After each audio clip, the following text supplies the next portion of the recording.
Okay, let's dive into this. Welcome to today's Explainer.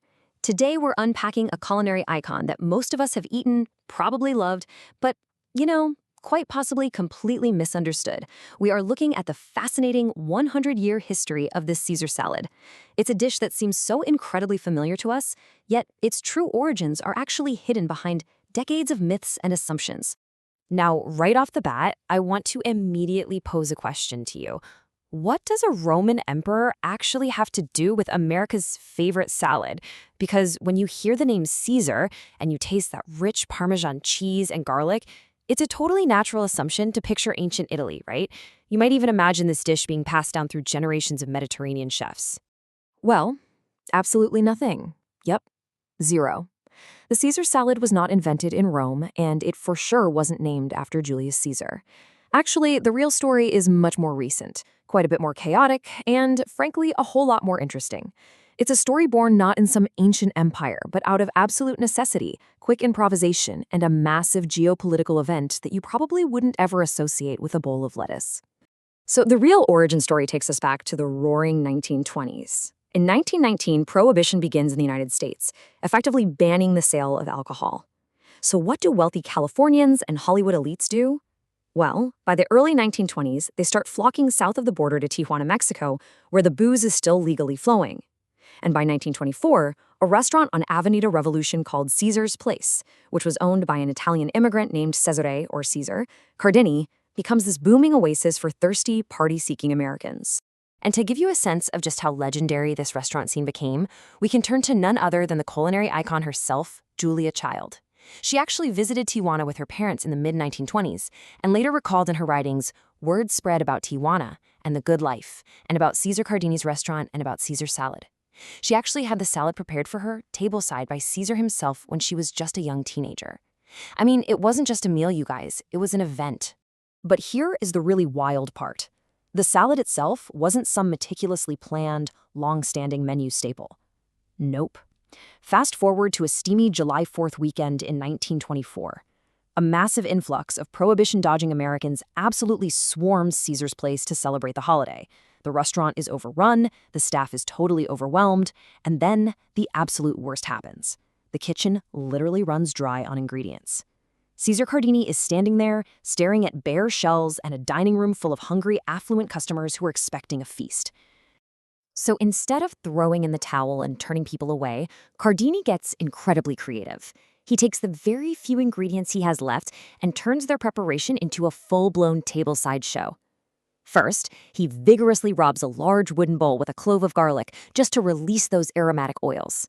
Then, he tosses in the tender inner whole leaves of romaine lettuce.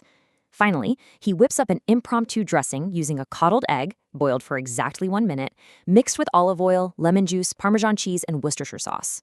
By preparing it right there in the middle of the dining room, he gave the dish this air of sophistication and spectacle that completely charmed the Hollywood set. Now, what's really interesting about this slide is how wildly the original 1924 recipe differs from what we order at restaurants today. Cardini actually intended for those whole romaine leaves to be picked up and eaten with your fingers. Yeah, it was finger food. And surprisingly, there were absolutely no anchovies in his original recipe. The salty kick came entirely from the Worcestershire sauce. Contrast that with the modern Caesar we all know, which features chopped leaves eaten with a fork and a dressing that's pretty heavy on anchovy paste. That tweak was supposedly added later by his brother, Alex Cardini, who called his heavily anchovied version the aviator salad. So how does a frantic finger food improvisation taste so incredible that it lasts a whole century? Well, let's talk food science for a second. The secret lies in a specific flavor profile called umami. Now, umami is a rich, salty, savory taste derived from high levels of glutamate acids. Cardini's combination of egg yolks and Parmesan cheese naturally packed a massive umami punch. It makes the dressing deeply satisfying, complex, and honestly almost addictive on a chemical level. It literally perfectly hits the pleasure centers of our palate. And this brilliantly illustrates why it became such a massive hit in the US, eventually making its way into the iconic Joy of Cooking cookbook by 1951. According to Beth Forrest, a professor at the Culinary Institute of America, the Caesar salad is basically perfectly engineered to satisfy the Western palate through contrasting textures. You have the crispiness of the fresh romaine lettuce and the crunch of homemade croutons, and that's layered beautifully against the rich creaminess of the emulsified dressing and the sharp saltiness of the Parmesan cheese. Professor Forrest notes that it satisfies us in hedonistic ways while still making us feel kind of virtuous. Because, hey, at the end of the day, we're still eating a salad, right? And that virtuous feeling has clearly stuck with us. Just look at recent polling data from YouGov on American salad preferences. It shows a massive 83% of Americans either like or love salads. Only 8% say they eat them out of pure obligation, and a mere 5% avoid them entirely. Salads have clearly evolved from a humble, obligatory side dish into an absolute main course powerhouse in the American diet. But within that massive salad-loving population, the Caesar holds a truly remarkable place.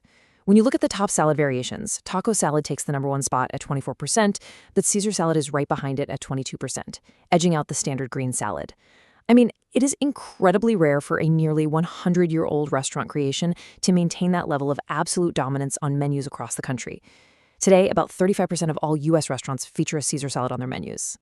So the crucial point is, what started as a desperate scramble in a Tijuana kitchen has turned into an absolute commercial juggernaut. We're talking nearly 43 million bottles of Caesar dressing sold in the U.S. over just the past year.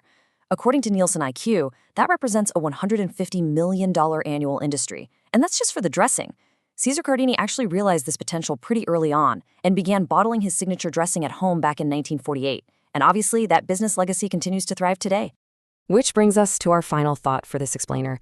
How did a dish born out of sheer desperation manage to conquer the culinary world for a century? It's a wonderful reminder that sometimes the best innovations aren't meticulously planned in a lab or some test kitchen. They are born when necessity forces a collision with creativity. So the next time you order a Caesar salad, I want you to think about Prohibition, a frantic Mexican kitchen on the 4th of July, the tableside showmanship, and the pure genius of that umami flavor profile. It really makes you wonder, what other incredible stories are hiding in your favorite everyday foods? Keep asking questions, keep looking closely at what's on your plate, and I'll see you in the next explainer.